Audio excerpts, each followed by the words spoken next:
Hello and welcome to the WIHS Journal Public Affairs Program. I'm Gerry Williams. Well, if you're a Middletown resident, then you are surely familiar with Amato's on Main Street. Amato's Toy and Hobby Shop has been around for 80 years. Hear the amazing Amato story as told by Steve Amato. That's happening now on the WIHS Journal. It's News and Public Affairs. Beautiful Wednesday afternoon. I'm in downtown New Britain at Amato's and speaking with none other than Steve Amato. Steve, how you doing? Doing very good, thank you. I understand this is the first day back open from doing curbside service? Yes, I guess close to 2 months ago, we were told to stop allowing people into the building, so we did everything curbside. We turned our windows into vending machines, put jigsaw puzzles and games, and it's been an interesting way to do business, but we made it. A lot of people have been very happy, so. As you can hear, vehicles going back and forth. We are outside in front. It's a beautiful day. But I'm here to talk to Steve to get the Amato story. You know, there's one out in Middletown. There's one in New Britain. I've been seeing this place for quite some time. I'm thinking that it's one of the oldest surviving businesses around, whether it's in Middletown or in New Britain. And I just want to let turn Steve loose to give us the history of the Amato story. This year is our 80th anniversary in business. We've been in this physical location here since 1974. The family business started with my grandfather, who was a plumber and had a plumbing supply store in Middletown. My dad, in the 30s, young boy, teenager, wanted to be a pilot like Charles Lindbergh and flown across the Atlantic. Right. So he got into model airplanes as a kid, and 2 summers in a greenhouse working, saved up $100, 1938, 1939, and 1940 his dad let him have a little model airplane department in the plumbing store. And that and a lifetime of work and whatnot got us to where we are today. We've sold all kinds of things through the years. Mostly, the main thing is we develop relationships with people and families. And, I've been blessed. I've been able to spend my life having fun, doing what I love. Not to say it's not a lot of hard work. I know a lot of people say, "Oh, you just play with toys all day." No, not really. But we're mostly dealing with people who are happy and having fun, and we get to help them with that. So. And just to let you know, folks, we are social distancing. I'm literally about 8 feet away from Steve with a long microphone cord. Yeah, so the backstory is, folks, is that we've been sheltering in place at home. My 8-year-old, I thought, I need to go grab some activities, some things, more things that we can do. And I thought, that's right, Amato's I live in Hartford, but I work in Middletown. I've been passing by this place in Middletown for 12 years now. And I thought, perfect time to go check out Amato's and see what I could find. I'm like, okay, what do I want to get? Do I want to get games? Do I want to get some outdoor stuff? And I thought, rockets. I've always wanted to fire rockets, and I'm sure they have rockets there, and I'm sure my 8-year-old would just get a kick out of rockets and us for the first time together trying to figure out how to assemble, fire, and all that thing. I thought it would be a great experience. Sure enough, I came. Staff was very helpful. I've been firing off rockets, but at the same time, I'm thinking, this looks like a place with a lot of history, and I'm sure there's an incredible story. So I thought, let's get the Amato story, and so that's why I'm here. Okay, so Dad got going 1940. Then he enlisted in the Army Air Corps, was to be a navigator on a B-29, but the war ended when he was on his way to the West Coast when they found out the war was over. Japan had surrendered.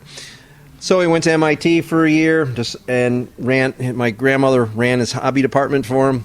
He'd come home on the weekends on a bus, saw how much business he was doing, said, what do I want to work for somebody else for?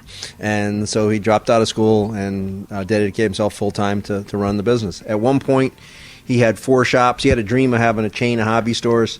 He realized he didn't have the formal training to manage personnel and all that kind of stuff. One year, he caught 2 managers stealing from him, disheartened him. He closed 2 stores, went to just 2. My grandmother ran one for him, and he the other.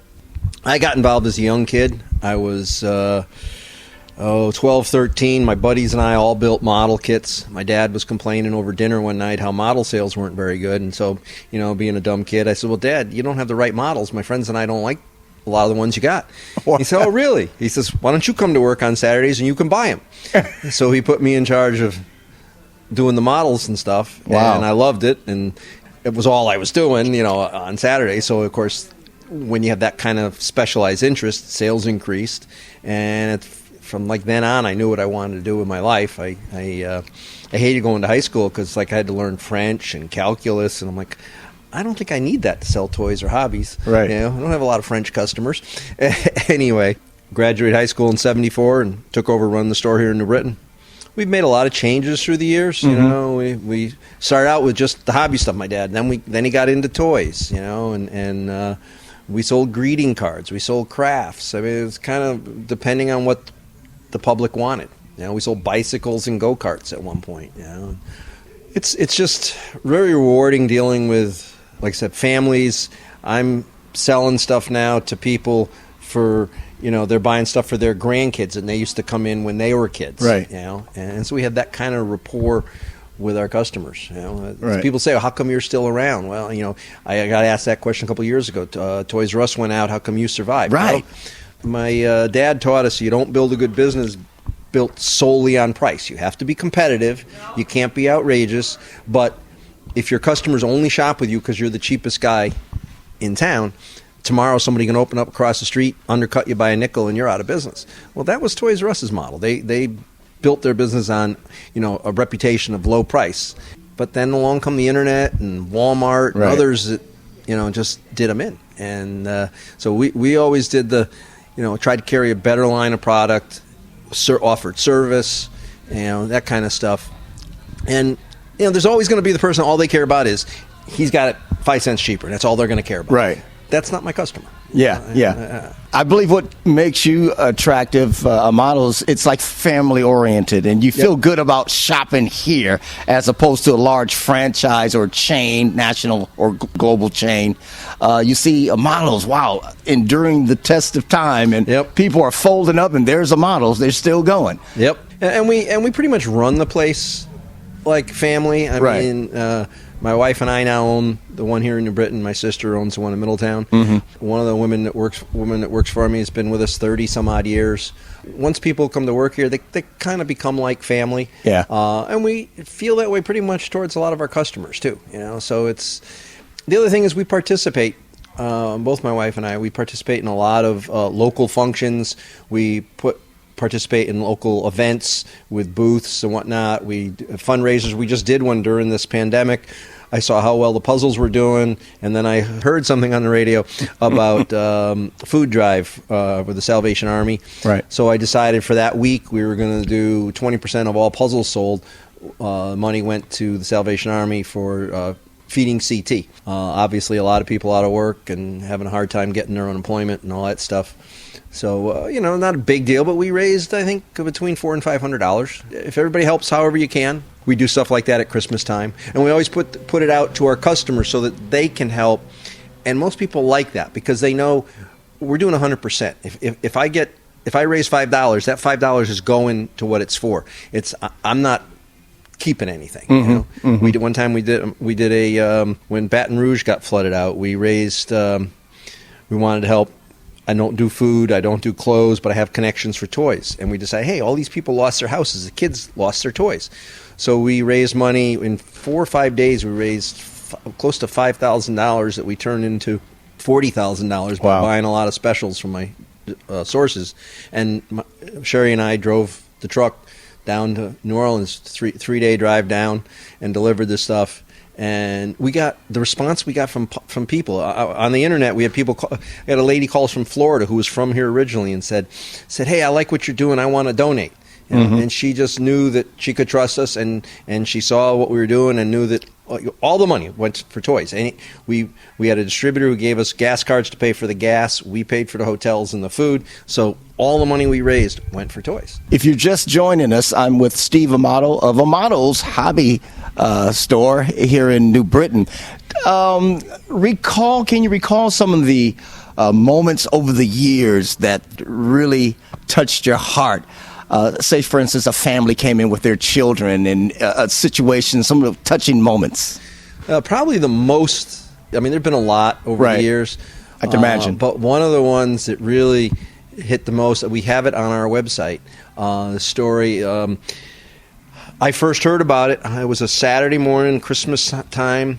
I get a call from a customer. She says, "Did you see today's paper?" I said, "No, I didn't read the paper today." She said, "We ought to go out and get a copy because there's a story about you." I think it was a Sunday Current, if I'm not mistaken. It was entitled "There Is a Santa" or something like that. I don't remember the exact title.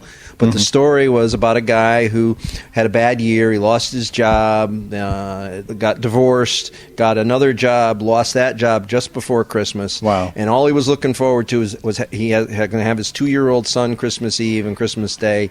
And he had a train set that his dad had given him as a gift shortly before his dad passed away. He'd never used it. It was 10 years old or whatever. And he had saved it. He was going to do it with his son. So he opened it up, went to run it wouldn't work. And he lived downstate towards New York, went into a shop. They told him, "Oh, the engine's no good, the transformer's no good, it's going to be like $150. He didn't have that kind of money. And he remembered driving through New Britain seeing a sign about trains in the window. So he called us up. Now, this is Christmas Eve. Called us up about 2 in the afternoon, told him we'd be here at 4. He said, "Can I bring it in and have you look at it?" Sure. So he comes in, took it into the back room, tested it out, come back out, asked him to show me how he was hooking it up. Common mistake. Yeah. He was hooking the whole thing to the track wrong, so it was creating a dead short. Oh. So I showed him what he was doing wrong, and he says, "Well, how about the engine?" I said, "The engine's fine." He says, "And the transformer?" I says, "That's fine, too." And he says, "What do I owe you?" No, first, before any of that, I had asked him, I said, "How much are you willing to spend on this?" And he had saw what sets cost. He said, "Well, I could probably spend about $50. Yeah. So then when he asked me how much do I owe you, I says, "You don't owe me anything. Merry Christmas." I said, "All I did was check it out for you." And then I reached under the counter and gave him a jar of homemade jam, which is my hobby. Anyway. That's your hobby. Yep. Yeah. He put this whole story 2 years later. It was on the front page of Living section or Life section of the Hartford Courant. Wow. And publicity you couldn't buy. So we're standing around talking about it that Sunday when we opened. Yeah. And there's a guy standing there, and he says, he asked something about it. I said, "Yeah, to be honest with you," I says, "I remember it happening, but if the man walked in here today, I wouldn't know." And he said, "I guess not." He says, "Because I'm him." And he finished the article with, "If anybody who wonders if Santa exists," he says, "I know he does, and he owns a store in downtown New Britain." So, and I didn't pay for any of that. Yeah. But it was, Wow. it was great. So that's the kind of thing we try. Every once in a while, the other side, you feel like somebody's just taking advantage of you. But you know what? You just smile and you do the best you can do. Like I said, we're dealing mostly with people that are having fun, and so most people are appreciative. They can't get over the service. We wait on people. We say hello to people. We talk to them about what it is they're doing. I talk people out of buying things because I know I have people come in, they want to buy a gas car, radio control car. Yes. And the first thing I ask them, I says, "Are you mechanical?" I says, I personally am not. I said, when my lawnmower stops working, I put it in my truck and I drive it to the repair shop and I pay the nice man to fix it. Right. I said, if that's you, you don't want a gas car. You want an electric car. Because a gas car, 70% of the time you're messing with it. You're tinkering, tuning, adjusting, which if you enjoy, that's part of the hobby. Right. But if you don't enjoy, it's not going to be fun. Before I let you go, our news director at the station said he met your dad. He used to see your dad down at the Chamber of Commerce in Middletown. Yep. Oh, yeah. My dad was very active. Back in the day. In the chamber, both there and here. Yeah. Yep. Well, God bless you, Steve, and long live Amatos, and thank you for all you do here in the community. Thanks a lot. Appreciate it. Take care, brother. Bye-bye. If you would like more information about what you heard today, call WIHS 860-346-1049. That's 860-346-1049. The opinions expressed are those of the participants, not necessarily of those of the staff or management of the station. I'm Gerry Williams for the WIHS Journal Public Affairs Program at 104.9 FM WIHS in Middletown.